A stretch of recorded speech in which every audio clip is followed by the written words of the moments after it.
So imagine a world where artificial intelligence is literally fabricating physical evidence in constitutional trials. Oh, wow. Yeah. And at the exact same time, it's writing the genetic code for completely synthetic viruses. Right. I mean, imagine a digital landscape so volatile that, a handful of viral videos can send 80,000 people surging across a sovereign border in like 48 hours. It's hard to even picture. Yeah, and then while in another hemisphere, you have a mother being taken hostage by the state simply because her husband preaches the gospel. Yeah. And the crazy thing is that isn't the plot of some dystopian sci-fi novel.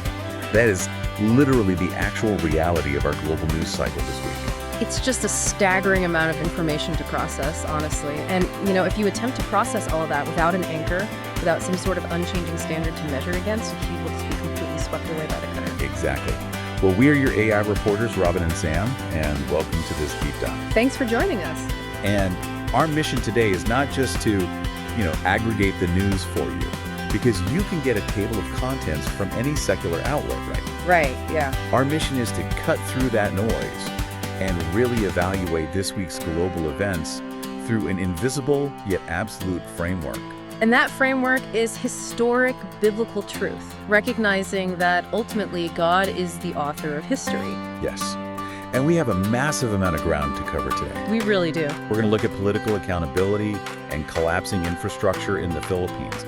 We're going to examine how the West is radically redefining what constitutes human life, both at its end and at its very cellular beginning. Yeah, the bioethics stuff is wild. It really is. And we'll look at severe crackdowns on the global church. And finally, we'll explore the philosophical and the biological battleground of artificial intelligence. Think of it like trying to build a house in a flood zone. Oh, that's a good analogy. Right. Because you can have the most brilliant architectural blueprints in the world. You can source the finest, most expensive materials and employ the most modern engineering techniques. But if you ignore the reality of the rising waters and the shifting sands beneath your foundation, it's going to collapse. Exactly. Eventually, when the torrential rains come, all of that beautiful construction is simply going to wash away. You need bedrock. You do. Yeah. And that concept of the flood zone is actually where we are going to start today, quite literally. Right into it. Yeah, because to understand the news, we have to understand the foundational concept of civil government. Which is huge. Right. Yeah. According to the Apostle Paul, writing in Romans chapter 13, verse 4, civil government is instituted by God as his minister for the common good. Yeah, it exists to protect citizens, maintain order, uphold justice. But a really critical question arises here. What happens when that trust is fundamentally broken through corruption or deception or just severe mismanagement? Well, we saw a vivid, absolutely heartbreaking example of this broken trust just recently on August 17th, 2026. In the Philippines. Yes. Relentless downpours from the southwest monsoon, which is locally known there as the Habagat. The Habagat, right. It absolutely submerged major thoroughfares across Metro Manila and the neighboring provinces. And, if you are listening to this and you aren't super familiar with geography of Metro Manila. It's extremely dense. Very dense. It's a heavily urbanized mega region situated on an isthmus, and it's crisscrossed by all these river systems. So when it floods, it is catastrophic. Yeah, and the data we're seeing from Pagasa, which is their state meteorological agency, is just staggering. They recorded 201.7 millimeters of rainfall in Quezon City in just a 5-hour window. Wow. And to put that in perspective, between noon and 2:00 p.m. alone, 138 millimeters fell. Just in 2 hours. Just in 2 hours. I mean, we are talking about volumes of water that approached the horrific levels of Tropical Storm Ondoy back in 2009. And that storm deeply traumatized the nation. Completely. Yeah. And the physical toll this time around is immense. Critical road arteries like Araneta Avenue, the lower segments of the EDSA highway, they were completely inundated. We saw the footage of those commuter... Yeah, left half submerged. Drivers literally having to swim to safety. Over 10,000 residents in Quezon City alone had to be evacuated from low-lying barangays or neighborhoods to temporary shelters. And rescue personnel in Pasig City were pulling thousands from communities right along the swelling Marikina River. It's devastating. And beyond the immediate physical danger of drowning or, being caught in landslides, which tragically did claim 27 lives across the region over a 3-week stretch. Yeah. There's also the insidious secondary health threats. Right. The primary one being leptospirosis, which is a severe bacterial infection. It's transmitted through water contaminated by animal urine, particularly rodents. And this prompted local health centers to desperately start distributing preventative medication to people because they had no choice but to wade through chest-deep toxic floodwaters just to reach their homes or, find food. And then we also really have to consider the economic toll on the working class, which is devastating in these situations. Absolutely. I mean, daily wage earners, public utility drivers, small-scale vendors, their earnings are abruptly suspended. Their modest household goods are totally destroyed. And simultaneously, the cost of fresh produce spikes in the markets. Right, because the transport bottlenecks from the agricultural regions prevent supply from even getting into the city. Exactly. Now, here is where the narrative kind of shifts from a natural disaster to a true crisis of governance. Okay. Because Senator Panfilo Lacson recently cited official Treasury reports showing that over 1.939 trillion pesos had been appropriated for flood control and drainage modernization over the recent fiscal cycles. Wait. Let me just repeat that number for a second. Over 1 trillion pesos. Yes, over 1 trillion pesos. I want to stop and just look at that number. 1 trillion pesos is an unfathomable amount of public funding. It is. And yet the water still rises and the people still drown. Which is exactly why we really have to apply our biblical framework to this situation. Because of the recurring failure of these flood control systems, despite massive financial appropriations, it's not merely a technical glitch. Right. It is not just an engineering oversight where, a pipe was laid at the wrong angle. No. When evaluated through the lens of Romans chapter 13, verse 4, this is a moral failure. Yeah. It is a failure of righteous stewardship. It's rooted in pervasive greed and a profound lack of accountability to God. When public resources meant for the protection of the citizenry are dissipated through neglect or phantom projects or just outright corruption, it is always the most vulnerable who pay the ultimate price. I hear what you were saying about Romans 13, but I want to push back on this framing just a little bit. Okay, sure. Is it really fair to call a weather disaster a moral failure? I mean, no human being can control a monsoon. Right. True. If a massive storm system stalls over a tropical archipelago, the water is going to rise. The ground reaches a saturation point. Can we really lay a natural disaster at the feet of human morality, or is that just looking for a scapegoat? That's a crucial distinction to make, and we really have to separate the event from the preparation. Okay. The weather itself is, of course, a natural phenomenon, but the infrastructure built to protect human life from that weather is a deeply moral responsibility. I see. Because civil authorities are explicitly entrusted by God with the resources, the tax revenues, and the mandate to execute justice and protect citizens. When they fail to do so because funds were mismanaged or diverted or just lost to corruption, they are actively abdicating a God-ordained role. Let's use an analogy to clarify this because I think I'm getting it. Think of it like a shepherd, right? Okay. If a shepherd is given a bag of gold by the master, specifically to build a strong high gate for the sheepfold. Right. But then the shepherd pockets the gold or, uses it to build a luxury addition to his own house. Right. And he leaves the sheepfold with this broken, rotting gate. Oh, yeah. Well, when the wolf comes, or in this case, when the floodwaters rise, Yeah. the wolf is nature. Exactly. You can't blame the wolf for being a wolf. But the fact that the sheep were devoured, that is entirely on the shepherd. The shepherd is accountable to the master for the gold and for the sheep. That perfectly captures the dynamic. The state is essentially the shepherd of public safety. And, this theme of financial integrity and truthfulness in government brings us directly to another major story unfolding in the Philippines right now. The trial. Yes, the Senate impeachment trial of Vice President Sara Duterte. The core of this trial revolves around 125 million pesos in confidential funds. Right. And for our listeners, confidential funds in the Philippine government are lump sum allocations given to civilian agencies for, surveillance and intelligence gathering. Right, they're not standard budgets. No, they're notoriously difficult to audit because, by nature, their use is meant to be secret. But during this trial, former Special Disbursing Officer Gina Acosta testified under oath. as a hostile witness about how these specific funds were handled. And her testimony was explosive. She stated that this entire 125 million pesos in confidential funds was handed over in physical cash. Physical cash? Yes, across 4 separate disbursements. It was given directly to the vice president's chief security officer, Colonel Edward Lachica, executing verbal commands. Verbal commands, wow. Yeah.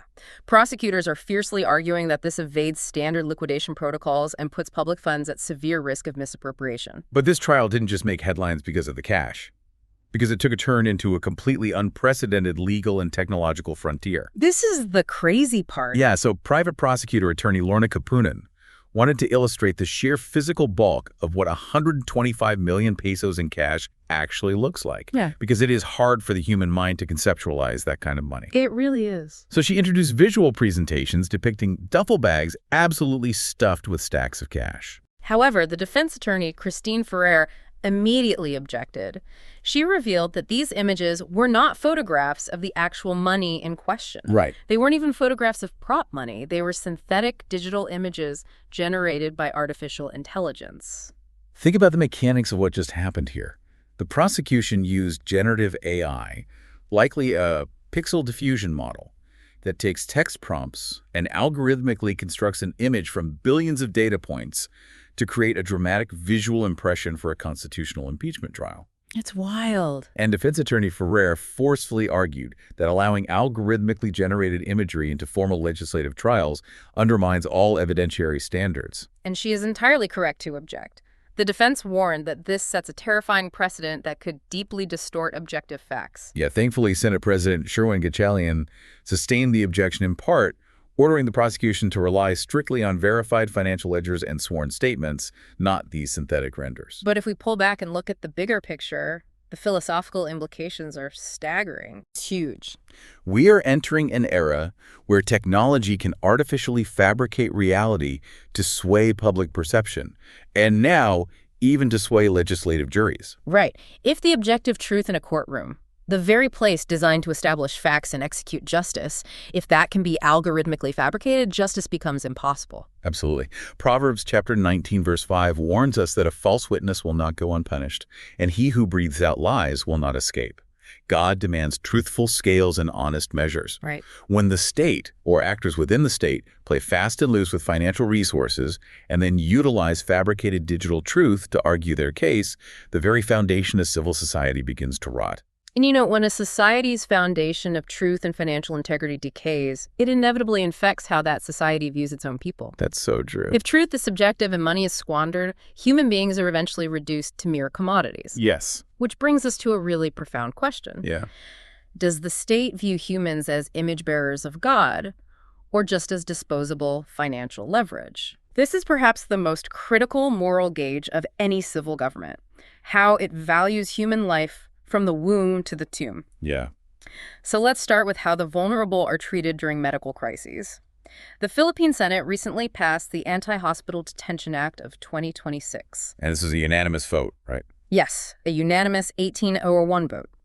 It enacts strict criminal penalties against medical centers or funeral parlors that unlawfully detain discharged patients or withhold death certificates simply due to unpaid medical balances.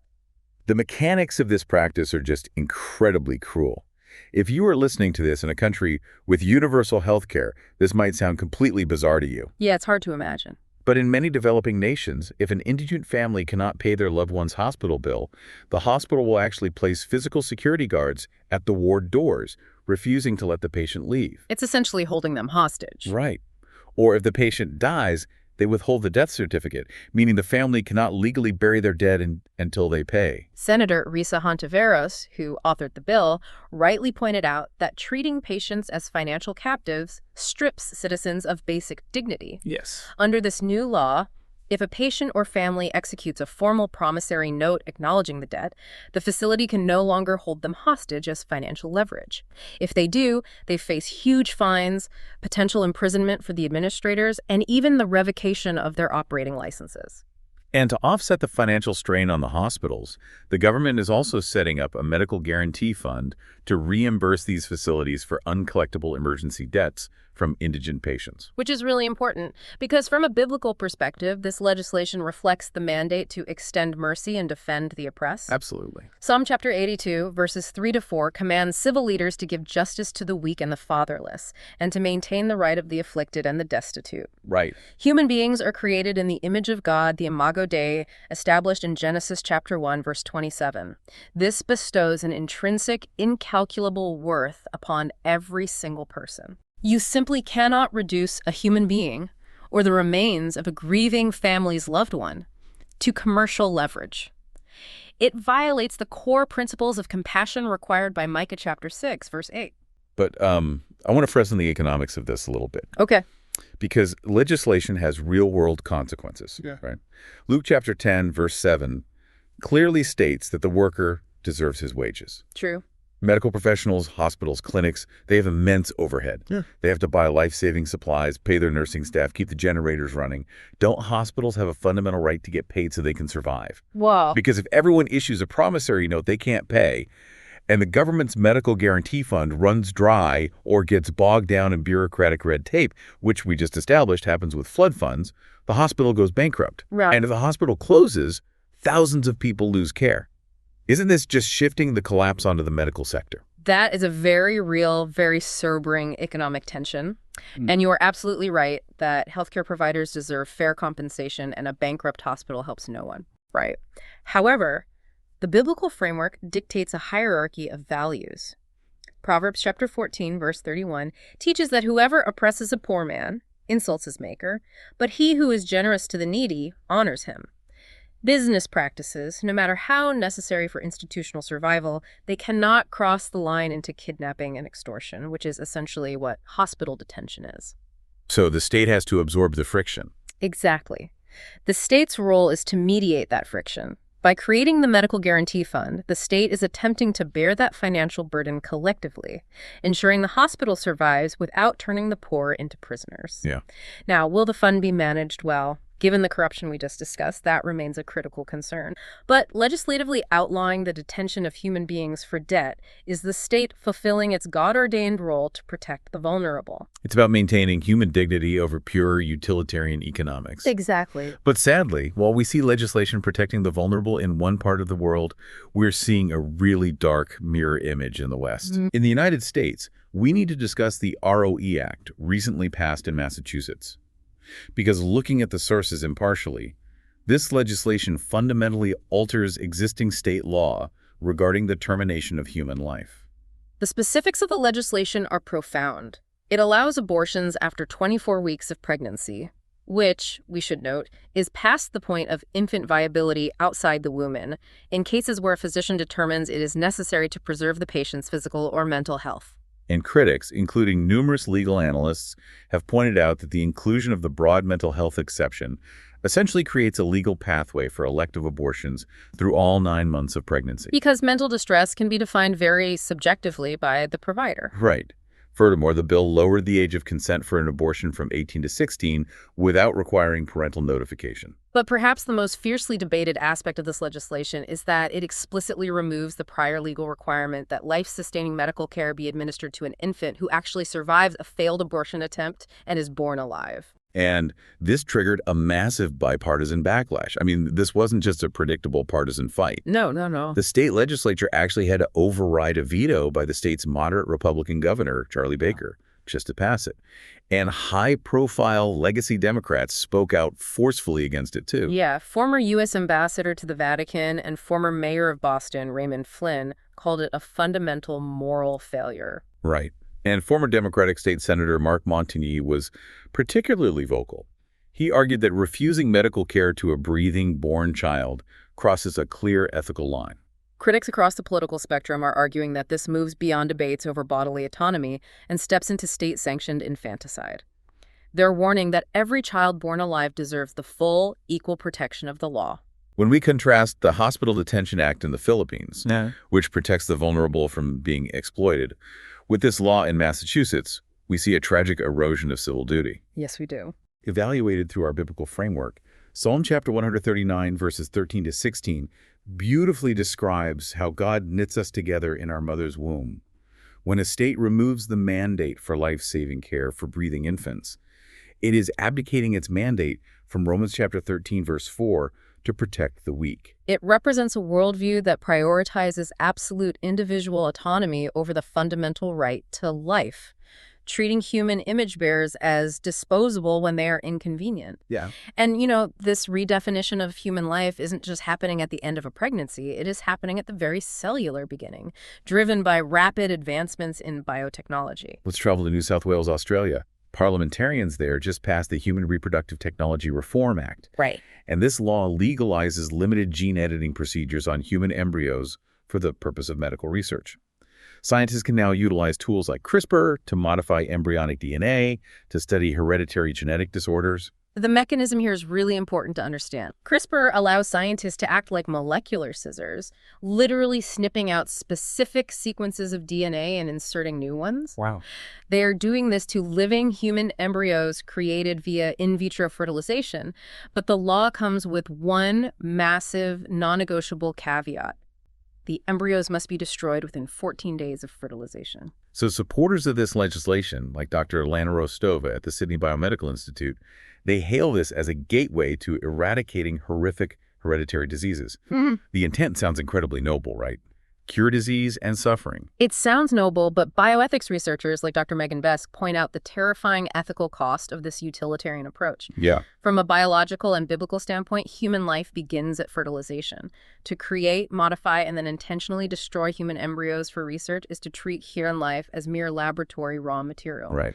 This fundamentally violates the imago Dei, the reality from Genesis chapter 1, verse 27, that humans are made in God's image. Let's talk about that 14-day rule for a second. Historically, this traces back to the Warnock Committee in the UK in the 1980s, Right. which shows 14 days because it's roughly when the primitive streak appears, indicating the beginning of neurological development. But essentially, the state is placing an arbitrary expiration date on a human life. Precisely.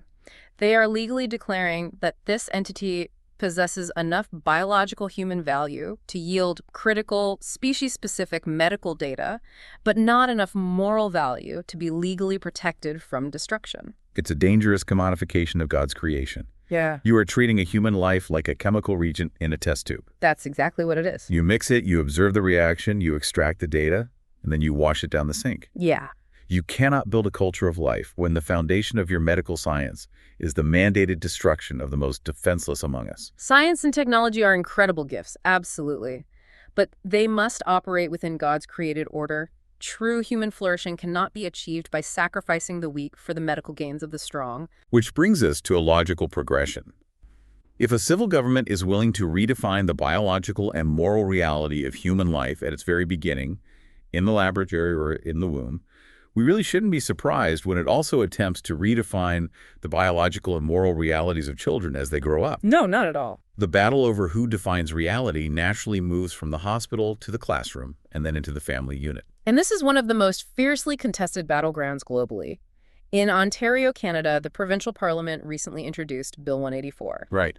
The stated goal of this legislation is to standardize gender identity and human sexuality education across all public and publicly funded school boards in the province. But the critical, highly controversial mechanism of Bill 184 is that it actively limits parental opt-out provisions.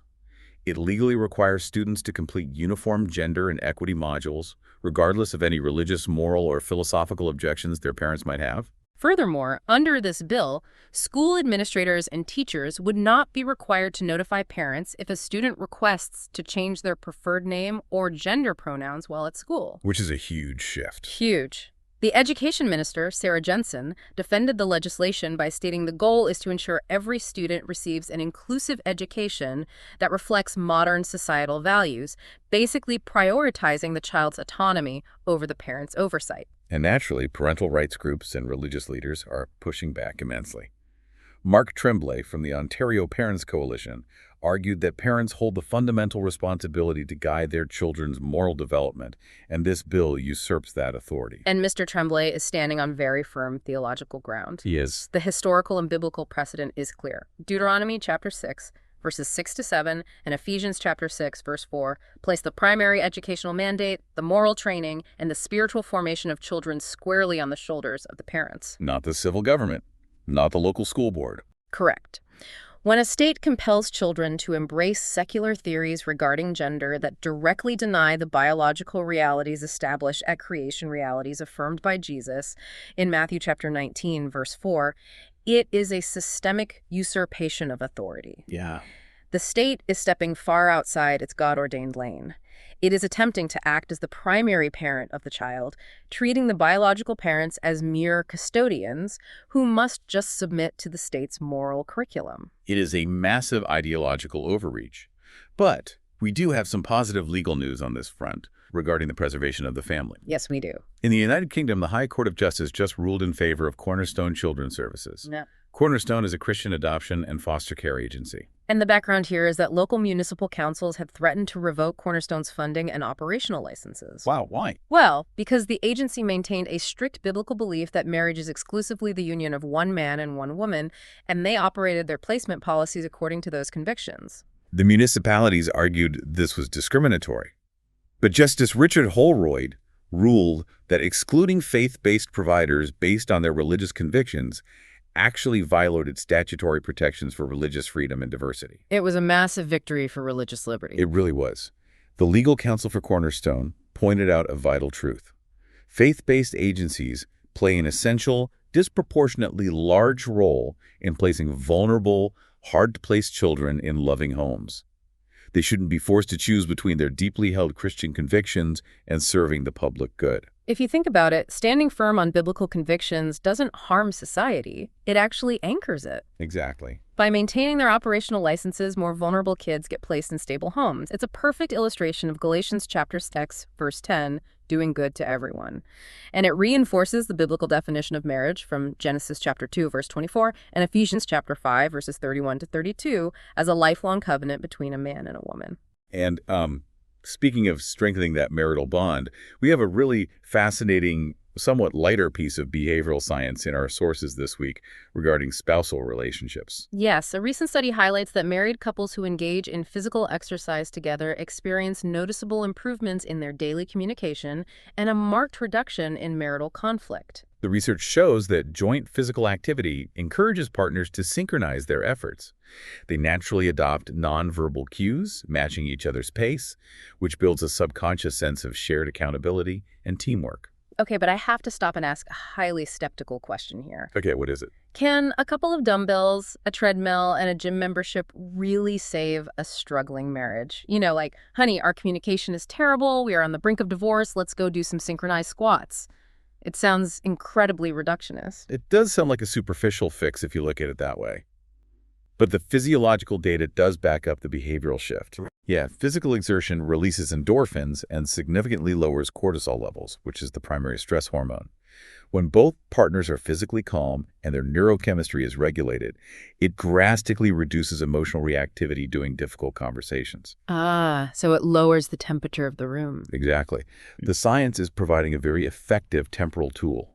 And biblically, our bodies are temples of the Holy Spirit, as Paul writes in 1 Corinthians chapter 6, verses 19 to 20, so physical stewardship is important. Right. But as believers utilizing a framework of biblical counseling, we must recognize the hard limits of behavioral science.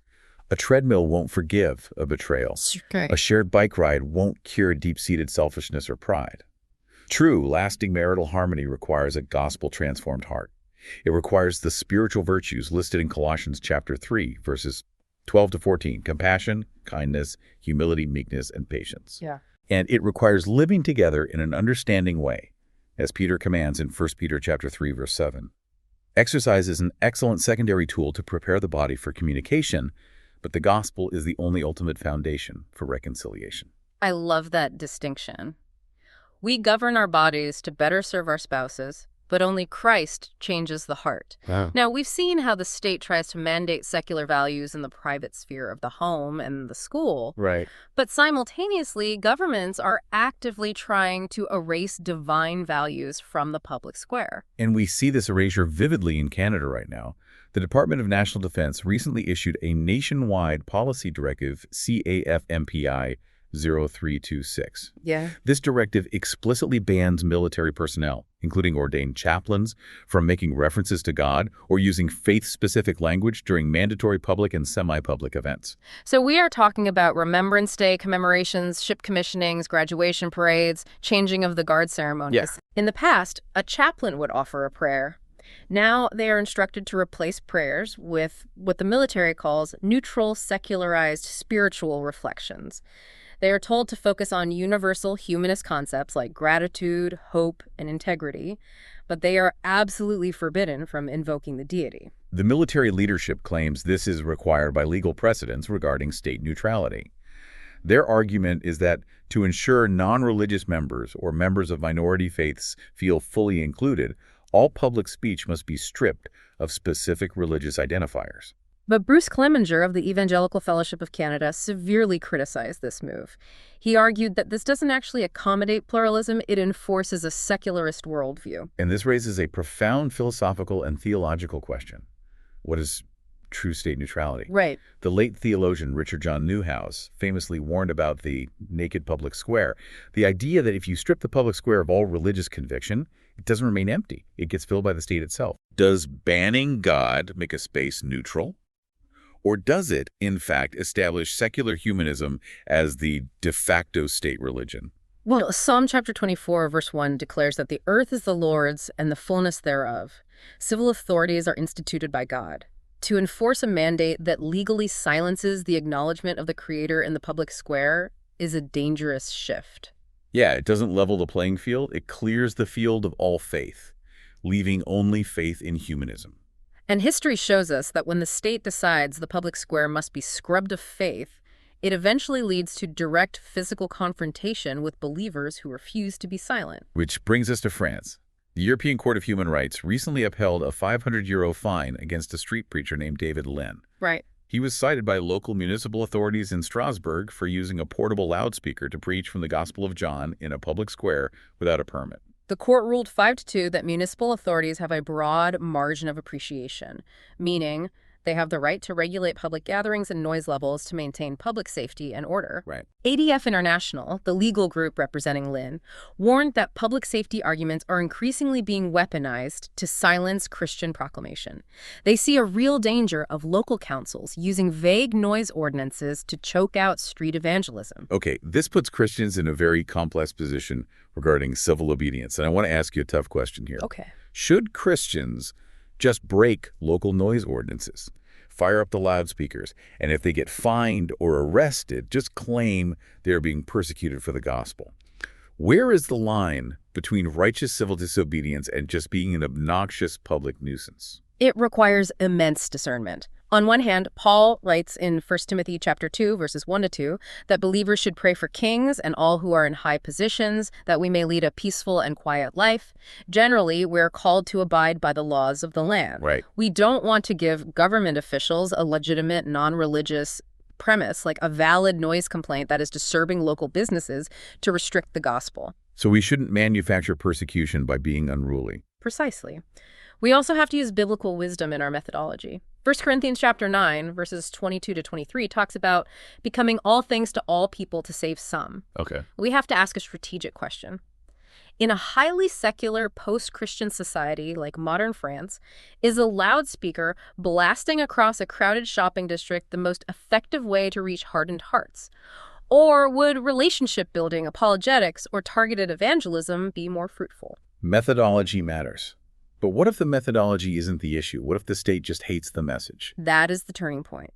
If all reasonable civic measures have been taken and the state uses administrative red tape, permit denials, or noise ordinances simply as a pretext to choke out the gospel, then believers must default to Peter's declaration in Acts chapter 5, verse 29. Right. You must obey God rather than men. Right. If the state forbids the proclamation of the truth, the church must preach anyway. And crucially, they must humbly and joyfully accept the government sanctions that follow, trusting God with the results. And we have to acknowledge that accepting those sanctions can carry an unimaginably heavy price.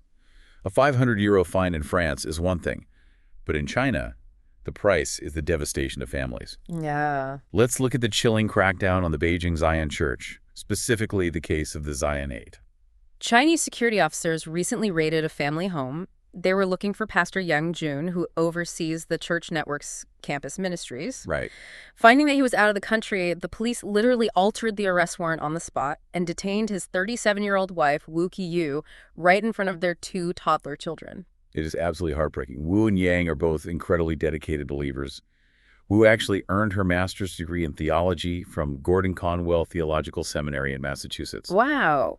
Now, because she was taken and because Pastor Yang cannot return to China without facing immediate arrest himself, he is stranded overseas. The fallout is devastating.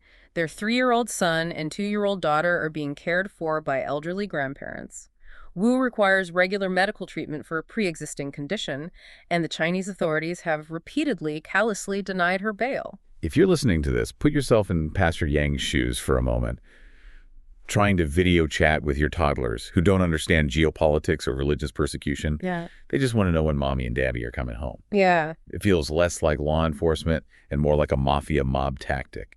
We can't find the target, so we'll take his wife hostage to punish him. It's an extortion of the deepest human bonds. It highlights the biblical call in 1 Timothy chapter 5, verse 8, to care for our families, and demonstrates how a hostile state actively seeks to destroy a believer's ability to fulfill that command. This is a vivid example of a state transforming from a legitimate authority into a terror-based regime. When a government arrests innocent mothers to inflict psychological torture on their minister husbands, it has completely exceeded its God-ordained boundaries. God established government to punish wrongdoing and protect the righteous, not to persecute those who worship the Creator. As believers, we must stand in prayerful solidarity with our persecuted brothers and sisters, recognizing that while earthly regimes may wield the sword for a season, they will ultimately face the eternal, unyielding justice of God. That is a deeply sobering reality. We've just explored how governments fail by severely overreaching their authority, becoming tyrants in China and Canada. Yeah. But what happens when a government fails by entirely losing control of its most basic sovereign duties? We are moving to the intersection of national security and human compassion, focusing on the astonishing migrant crisis in Ceuta, Spain. Ceuta is a fascinating geopolitical anomaly. It is a tiny, autonomous Spanish territory perched on the northern coast of Africa, sharing a direct land border with Morocco. Late last month, it faced an unprecedented shockwave. Between 50,000 and 80,000 migrants crossed into the city in just 48 hours. They bypassed the border checkpoints entirely. They swam around the sea barriers at the Tarshal beach where they scaled the massive perimeter fences. To put the sheer volume of this human wave in perspective, the permanent resident population of Ceuta is only about 85,000 people. It is an unfathomable logistical nightmare. Imagine your city's population doubling overnight. It's hard to even grasp. The infrastructure was instantly, catastrophically overwhelmed. Hospitals, police units, migrant reception centers, all strained far beyond capacity. And the human tragedy was immense. Yeah. Emergency medical personnel treated over 1,000 people for severe hypothermia, exhaustion, and physical injuries sustained crossing the razor wire. Tragically, anywhere from 72 to 100 individuals drowned attempting the sea passage in the dark. And what caused this sudden massive surge? Why did 80,000 people move at exactly the same time? It was driven by viral misinformation on social media algorithms. Videos spread like wildfire, claiming that border controls had been relaxed and that Europe was opening its doors. It was a deadly, fabricated hope. In the midst of this absolute chaos, with local citizens protesting in the streets over the collapse of order, you have the evangelical church responding. Yes. Pastor Javier Santolaria and his congregation at Casa de Alabanza couldn't even hold their normal Sunday service because the streets were entirely gridlocked and security was too volatile. But they didn't just lock their doors. They mobilized immediately. They went out into the stranded crowds, handing out food rations, blankets, and copies of the New Testament translated into Arabic, seeking to minister to these exhausted, desperate people who were sleeping on the sidewalks. Now, this creates an intense, incredibly practical theological tension that many Christians wrestle with.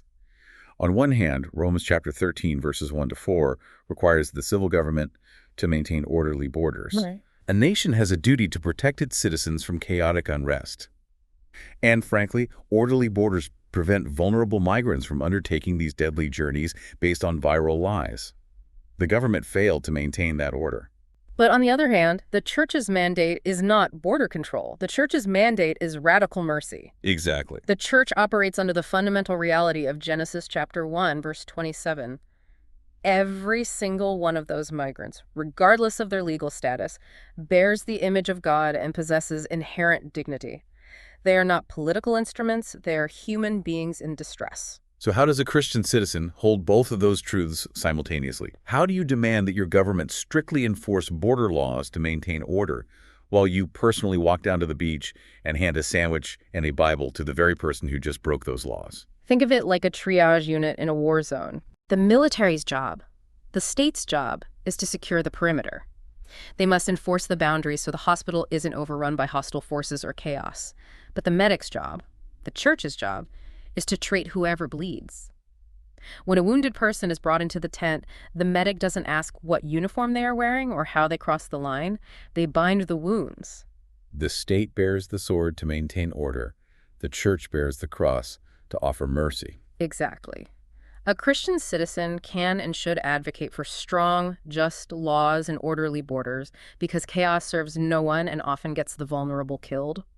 We pray for governing leaders to exercise firm justice, but simultaneously, when a human being is freezing and starving in front of you, you meet their immediate needs with the love of Christ, fulfilling the Great Commission. Now, you mentioned a few moments ago that this entire border crisis was catalyzed by viral misinformation on social media. Yeah, those algorithms. Digital algorithms drove tens of thousands of people into physical danger. And that brings us to our final topic. If a few viral videos can destabilize a border, what happens when far more advanced digital tools promise to reshape the very fabric of human existence?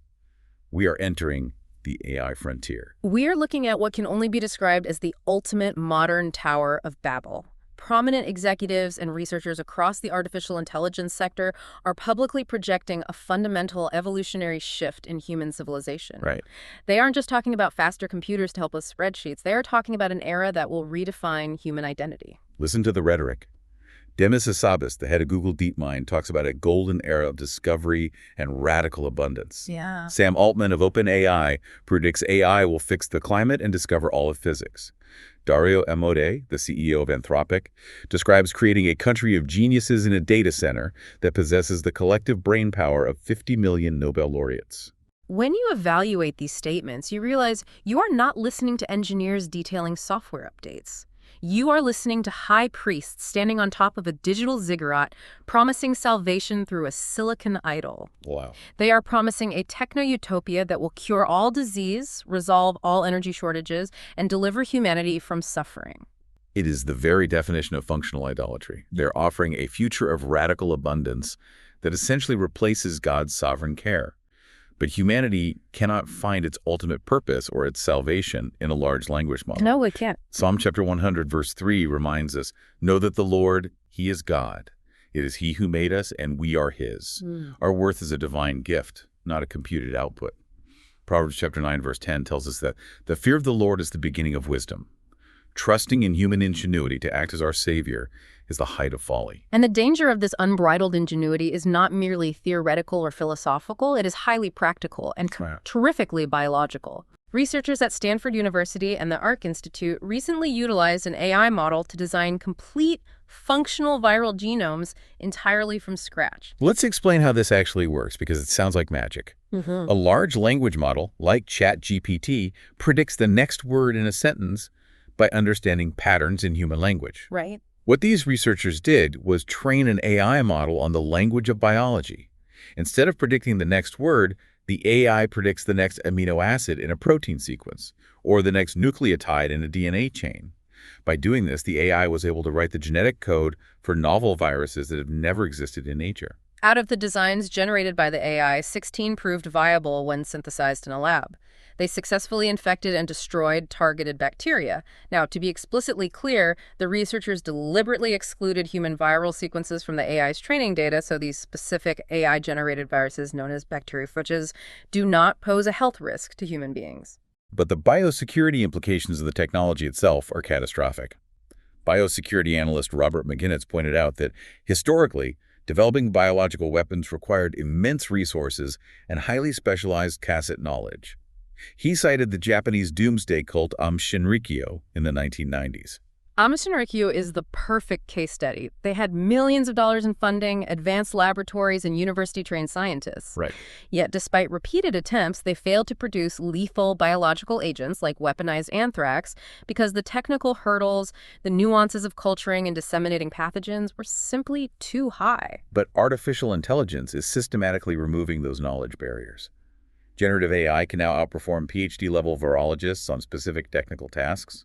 Biosecurity researchers at Johns Hopkins have warned that the ability to compose viral genomes using AI now exists widely, but the governmental governance to safely steer it does not exist at all. This is the ultimate danger of fallen human nature wielding godlike creative tools without moral boundaries. Proverbs chapter 4, verse 23 instructs us to keep our heart with all vigilance, for from it flow the springs of life. Yeah. When human hearts are corrupt and they are suddenly handed the digital blueprints to create biological life or death, the risks are apocalyptic. The digital genetic code generated by the AI must eventually be converted into physical material, which is why policy experts are screaming for strict global regulations on DNA synthesis equipment. As algorithms gain the power to alter the building blocks of life, civil governments must step in with their Romans chapter 13 mandate to restrain evil and preserve public safety. But we don't want to leave you with only doom and gloom. AI is not inherently evil, it is a tool. And we are seeing Christian universities pioneer a brilliant way to steward this tool redemptively. Oh, this is great. Yeah, they are building customized Socratic bots for their students. Instead of banning generative AI entirely, which is virtually impossible, or letting students use it to cheat and write their essays, these universities are programming the AI with specific guardrails. Okay. If a student inputs a question about a complex theological text, the AI is programmed to actively refuse to give the student the answer. It's phenomenal. The AI responds exclusively with probing, clarifying questions. It forces the student to defend their premises, identify logical fallacies in their own arguments, and articulate their thoughts clearly. It perfectly mirrors the classical Socratic method of dialogue. Think of it this way. AI shouldn't be a helicopter parent that does your homework for you so you never learn to struggle. It should be a tough personal trainer for your brain. I love that. Right. It spots your intellectual weaknesses, pushes you harder, and makes you do the heavy lifting. The faculty leaders utilizing these bots state that their goal is to equip graduates for an automated workforce by teaching them to be discerning thinkers who govern technology rather than passive individuals who are governed by it. And that is the biblical stewardship of the mind in action. Jesus commands us in Matthew chapter 22, verse 37, to love the Lord our God with all our heart, soul, and mind. Intellectual passivity, letting a machine do your thinking, is a failure to steward that gift. Exactly. By using technology to cultivate active reasoning and discernment, these institutions are obeying 1 Thessalonians chapter 5, verse 21. Test everything. Hold fast what is good. It ensures that technology remains an instrument for discipline, not a substitute for character. Let's synthesize everything we've covered today.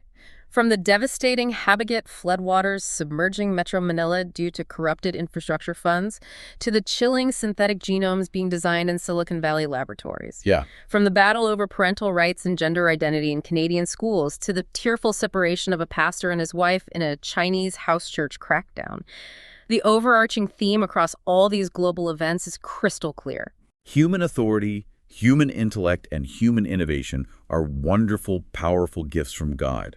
But when they are decoupled from the moral framework of the Creator, when the state forgets it as a servant, when science forgets it as a steward, when society forgets it as created, those gifts become destructive tyrants. A foundation built on human autonomy is a foundation built on sand. Which brings us right back to our opening metaphor. You cannot build a house in a flood zone and expect it to stand. You need bedrock. So we want to leave you, our listener, with a final provocative thought for you to mull over this week. Think about the technology sitting in your pocket right now, or the screen you are looking at. Is it acting as a tool that helps you fulfill your God-given responsibilities to your family, your church, and your neighbor? Or has it subtly become a substitute for your own character, your own deep thinking, and your own reliance on God? If the algorithms broke tomorrow and the digital comforts vanished, would your foundation still hold? That is the ultimate test of where our trust truly lies. Thank you so much for joining us on this deep dive. Keep your eyes open, keep your mind sharp, and most importantly, keep your Bibles open. We will see you next time.